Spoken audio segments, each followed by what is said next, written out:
हरे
गोकुळीच्या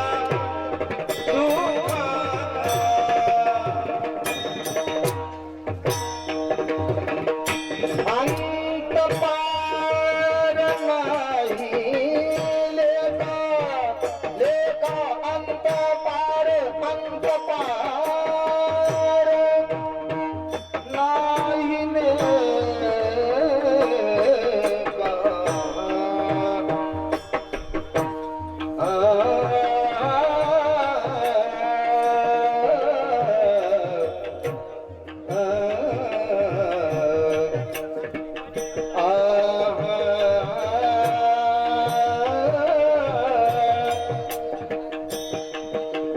अंत पार नाही लेका अंत पार नाही लेका बाळकृष्ण नंदाघरी नंदाघरी बाळकृष्ण नंदाघरी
कार्यम्पे सिद्धिमायातुपसन्ने त्वदातरि विघ्नानि नाशमाय शरणं पद्मासीनं समतास्पदव्याघ्रतमसानं विश्वाद्यं विश्ववक्त्रं त्रिनेत्रं मल्लार्यं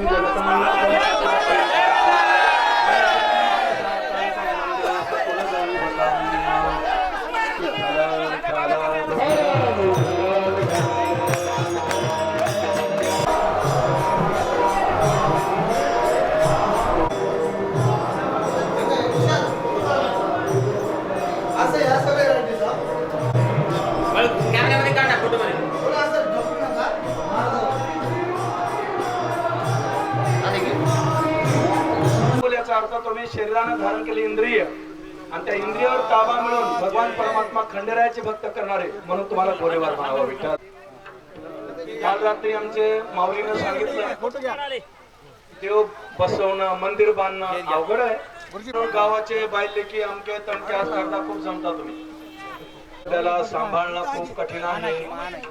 म्हणून पहिल्यांदा कीर्तनाच्या अगोदर तुम्हाला सगळ्याला साष्टांग नमस्कार घालून विनंती करतो. जेवढ्या उत्साहानं जेवढ्या आनंदानं जेवढ्या उन्हा गावातलाच माणूस तुम्ही जाऊन पूजा करा पण देवाची पूजा झाली पाहिजे नैवेद्य झाला पाहिजे मला.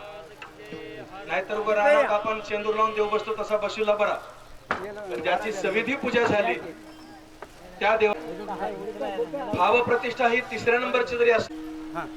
आपल्या घरी जे देवहाऱ्या देव असतात त्याला प्राण प्रतिष्ठा करावी लागते पण ते चल असते चल तिला अचल प्रतिष्ठा म्हणतात. आता देव बाहेर येऊ शकत नाही तसं आपल्या घरच्या देवाचं करू शकतो पण एकदा मंदिरात देव स्थापन झाले की देवापाशीच आपल्याला जावं लागतं. हे मायबाप लक्षात ठेवा. आपल्या घरादाराचा कारभार सोडून नित्य नित्य क्रमानं भगवान परमात्म्याची पूजा परमात्म्याची आरती आणि नैवेद्य तीन गोष्टी आवश्यक आहेत. विठ्ठल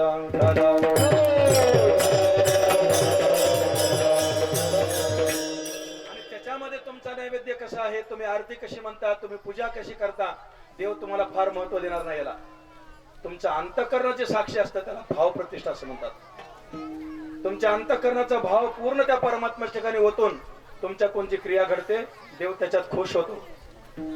तुमच्या कोण फार सुंदर मंत्र आले तुम्ही फार सुस्वर गायन केलं याचा विचार परमात्मा करत नाही कारण तो परमात्मा अतिशय वेळ देऊन आपलं सगळं पुण्य खर्च करून तुमच्या बरोबर गोष्टी बोलाय करता तुमच्या गावात मुक्कामाला आला. म्हणून देवाला एकटं न टाकता विश्वनाथ अप्पा महाराज देवाला एकटं न टाकता देवाला गुज गोष्टी देवाला हितगुज बोलाय करता येत जा. देवाची आरती करा देवाला रोज दर्शन घ्या देवाचं आणि देवाचा नैवेद्य करा घडल तसा. बरी नुसता भात आणून दाखवा पण देवासाठी एवढं करा एवढं सांगतो आणि अभंगाकडे वळतो. विठ्ठल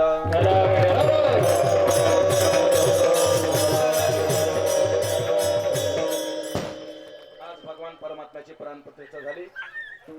कर्मधर्म संयोग असा आपल्याला वाटतं महाराज मंडळी उशिरा येतील कारण त्यांना बरेच कार्यक्रम आहेत. राजकारणी लोकात आणि आमच्या महाराज लोकात काही आता फरक राहिला नाही. सगळ्याच ऐकून घ्यावं लागतं महाराज त्यांना. म्हणून त्यांना अनेक कार्यक्रमाला पुन्हा कोणाच तरी हात लावायला जायचं आहे.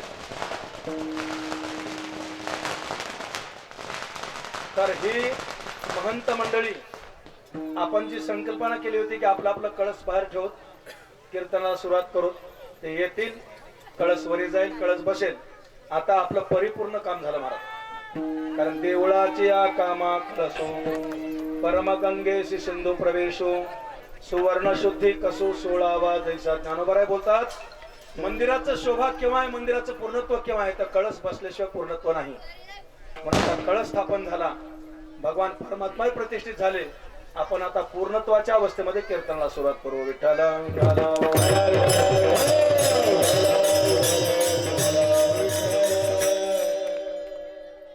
आज या उत्सवाच्या निमित्तानं बाहेर गावून आलेली पाहुणे मंडळी आहेत बऱ्याच बायलेकी आलेल्या आहेत. आपल्याला कीर्तनापेक्षा लक्ष आता जेवणाकडे लागते मला माहित आहे कारण भूक ही कोणाला लागते. तुका म्हणे संन्यासी माध्यान्ह समयी तोंडवासी. कारण या सगळ्या देहाचा परित्याग करून संन्यास घेतलेले जरी असतील तर 12 वाजले की भूक लागायला सुरुवात होते. आता 12 तर वाजलेत मग कसं करायचं कीर्तन लगेच बंद करायचं का. मोठेमोठ महाराजांचं बोलणं ऐकून घ्यायचं. कोंडणीचं कीर्तन म्हणायचं आणि कोंडणीचं तिकडं फोडणी बसली इकडे कीर्तन सोडायचं. आता फोडणी कधी बसू आपल्याला फोडणी बसवता येत नाही, पण जेवढा वेळ जमत तेवढा. आज्ञा आली या संयोजकाचे की महाराज कीर्तन बंद, तिथंच आपलं बंद. विठ्ठला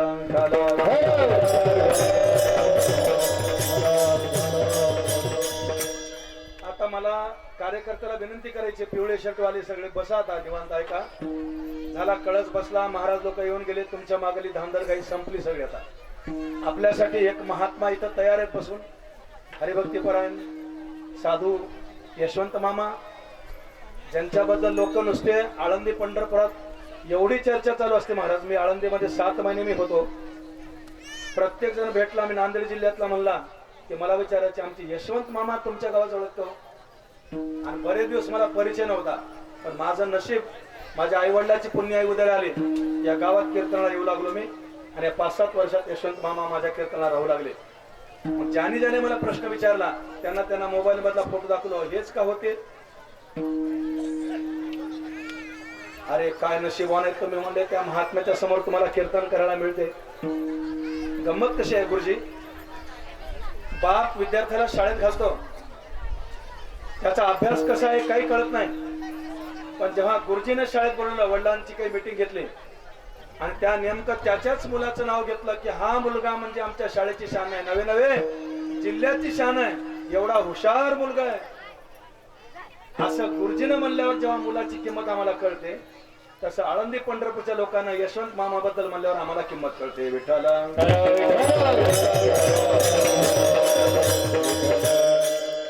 रात्री ज्यांनी इथे कीर्तन सेवा केली, गोसेवक ज्ञानेश्वर माऊली कदम, वारकरी संप्रदायामध्ये आज गाजलेले फार मोठे मोठे लोक कदम माऊली आहेत.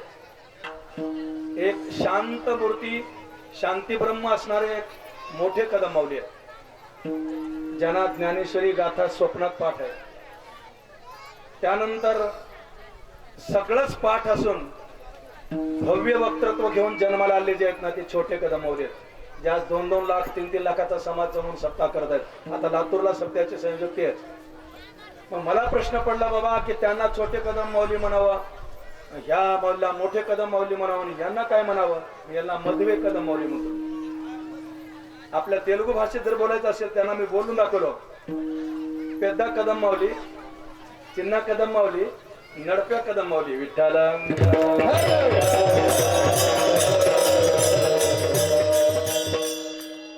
त्यांची सेवा आपण रात्री श्रवण केली. त्यांनी भगवंताबद्दलच अभंगाचा विचार केला. जनाबाईच्या अभंगातून देवाचं रूपक समोर आपल्याला ठेवलं. आज माझ्याकडे सेवा आहे. आपण मला सगळे परिचित आहात. मी सगळ्याला ओळख नसलो तरी, ओळखत जरी नसलो नावानिशी, तर मला सगळेच ओळखतात. कारण लेकरू अन्याय करू शकतं, पण मायबाप अन्याय लेकरावर करू शकत नाहीत. तसं मी तुमचं लेकरू असल्यामुळे तुम्ही माझे मायबाप आहात. विठ्ठल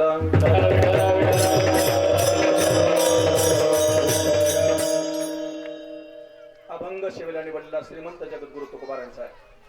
हा काल्याच्या प्रसंगातला अभंग आहे. विशेष करून गोकुळाचं वर्णन करणारा अभंग आहे. या अभंगाचा धावता भावार्थ असा आहे, तुकोबाराय म्हणतात मथुरेचे सुखा म्हणले नाही. का म्हणले नाही? तर तिथं जे मथुरेचं राज्य चालवणारा राजा आहे तो व्यभिचारी आहे. राज्य चालवणारा राजा अनाचारी आहे. राज्य चालवणारा राजा दुराचारी आहे. राज्य चालवणारा राजा भ्रष्टाचारी आहे.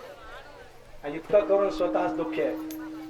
आणि भगवान म्हणजे देव आणि आपण जीव सगळे सुखाचे चाहते आहोत.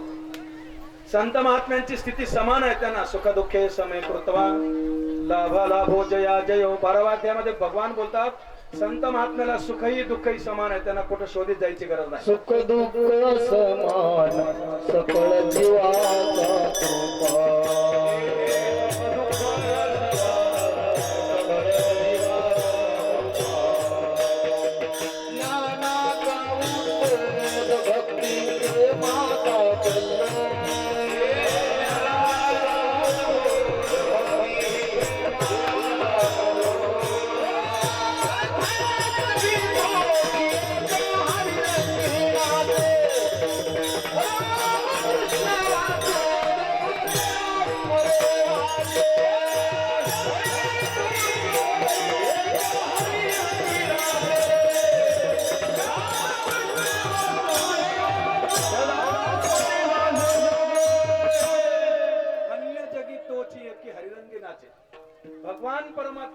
सुखात रंगलेले जे भक्त आहेत ना त्यांना दुःखाचा लेश अजिबात नाही, कारण सर्व सुखाचा आगर त्यांच्या जवळ असल्यामुळे त्यांना दुःख नाही.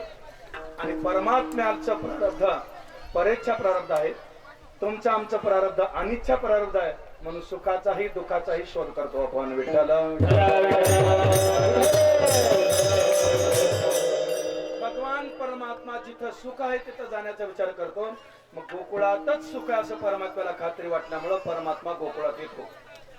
मथुरेत आला नाही, मथुरेत येत नाही, मथुरेत आला तरी थांबला नाही. काय सुख आहे तुझं, कसं सुख आहे, तुकोबाराय सांगतात त्या सुखाचा अंतही नाही आणि त्याचा पारही लागत नाही. समुद्राची खोली किती आहे काढता येत नाही, आणि समुद्र किती किलोमीटर लांब आहे पोहून काढता येत नाही. महाराज विमानानं हेलिकॉप्टर बघतील लोक, पण पोहून विमानाच्या समुद्राची पार किती आहे बघता येत नाही. तसं गोकुळातलं सुख किती आहे याचा अंतही लागत नाही आणि याचा पारही लागत नाही. कशामुळं, पूर्वी सुखे आहेत, पण भगवान परमात्मा बालरूपान आल्यामुळे सुख आहे. बालकृष्णानंदा घरी आनंदल्या नर आनंदल्या नारी. भगवान परमात्माने नर नारी इथं तुकोबाराय वेगळं वर्णन करतात. मनुष्य म्हणला की नर नारी सगळं आलं, पण प्रत्यक्ष त्याचं वर्गीकरण सांगतात. कारण भगवंतानी 7 वर्षाच्या आयुष्यामध्ये 2 क्रीडा महत्वाच्या केल्या. एका क्रीडेमध्ये नारीला संतुष्ट केलं आणि एका क्रीडेमध्ये नराला संतुष्ट केलं. नराला संतुष्ट करणारी क्रिया म्हणजे काला आहे आणि नारीला संतुष्ट करणारी क्रिया म्हणजे रास क्रीडा आहे. विठ्ठला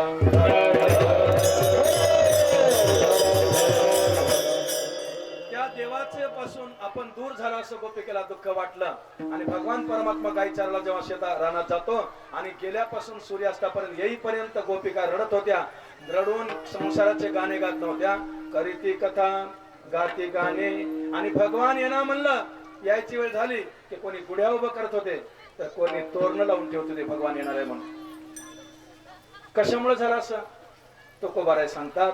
या भगवान परमात्मा गोपाल कृष्णाने त्यांचं मन वेधून घेतलं, त्यांचं मन मोहून टाकलं, त्यांचा छंद लावला, म्हणून सगळ्याला सुख मिळालं. असा अभंगाचा धावता वार्ता विठ्ठल.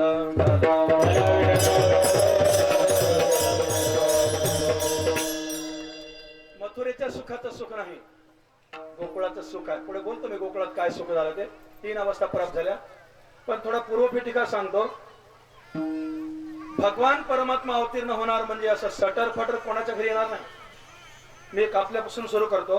तुम्ही हे श्रोता म्हणून बसलात, ही मंडळी किती जन्माचं तप करतात, ताळकरी उभं टाकलेत. हा वंश परंपरागत मृदंग वाजवतो, 2 शब्द वेडेवाकडे तुमच्या समोर मी बोलवा टाकतो. हे सगळं होण्याकरता आई बाप पुण्यवान पाहिजेत महाराज. तुमचे आई बाप राक्षस असते तर तुम्ही टाळकरी झाले नसते. तुमचे आई बाप जर माणसं नसले तर तुम्ही सुद्धा कथा कीर्तन ऐकायला आले नसता. म्हणून तुमचे आई बाप जर पुण्यवान आहेत तर तुम्हाला कथा कीर्तन ऐकायची बुद्धी आहे, मंदिर बांधायची बुद्धी आहे, दान धर्म करायची बुद्धी आहे, कीर्तन करायची बुद्धी आहे, वाजवण्याची बुद्धी आहे. याला फक्त एकच कारण आहे, माता यस्य पतिव्रता. आई पुण्यवान पाहिजे. शुद्ध बीजा पोटे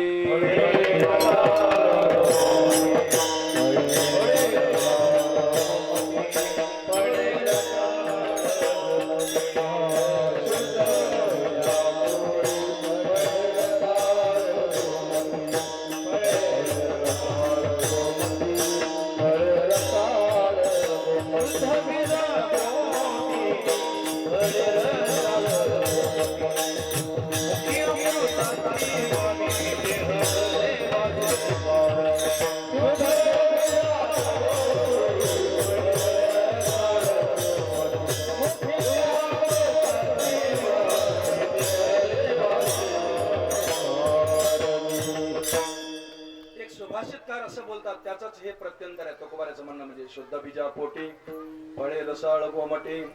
सुभाषितकार असं बोलतात, सुशीलो मात्र पुण्येन पित्र पुण्येन चातुरः दात्रत्वं वंश पुण्येन आत्मपुण्ये सौभाग्यता. आचार संपन्न जर संतती जन्माला आली, जसे तुम्ही आम्ही आता इथं आहोत, अभिमानानं बोला, काही आपल्याला याच्यात कमीपणा नाही. आपल्या आईची पुण्य आपल्या पाठीशी आहे. तुम्ही चतुर निघालात, हुशार निघालात, बापाची पुण्य पाठीशी आहे. तुम्ही दान धर्म करणारे निघालात, वंशाची पुण्य तुमच्याशी पाठीशी आहे. आणि तुम्ही जर कीर्तिमान झालात तर तुमचं स्वतःच पुण्य भाग्य तुमच्या पाठीशी आहे. म्हणून हे सगळं जर लागत असेल सामुग्री तुमच्या आमच्यासाठी, तर देवाला अवतार घेण्यासाठी कसं लागेल महाराज? याच्यापेक्षा काही उत्कृष्ट लागेल ना. म्हणून थोडा पूर्वपीठिका सांगतो. सूर्य अस्ताच्या वेळेला कश्यप नावाचे ऋषी, त्यांना 2 बायका होत्या, एक दिती आणि एक आदिती. आदितीच्या पोटी जन्माला आले आपण देवादिक सगळेच आहोत, पण दितीच्या पोटी जन्माला आले ते दैत्य राक्षस. कशामुळे झाले राक्षस? ते काही नियम संसारात आपण जगत असताना, प्रपंचामध्ये जगत असताना नियमाला धरून जगलं पाहिजे. कुटुंब प्रमुखावर जास्त जबाबदारी आहे नियम पाळायची. आपण जर नियमाची पायमल्ली केली तर आपली संतती आपल्यापेक्षा ओंगळ निघत असते महाराज, लक्षात ठेवा. यद्यदाचरति श्रेष्ठ तत्तदेवे तरोजनाः सयत प्रमाणं कुरुते लोकस्तदनुवर्तते. या लागी वडील जे जे करते तया नाम धर्म ठेविते.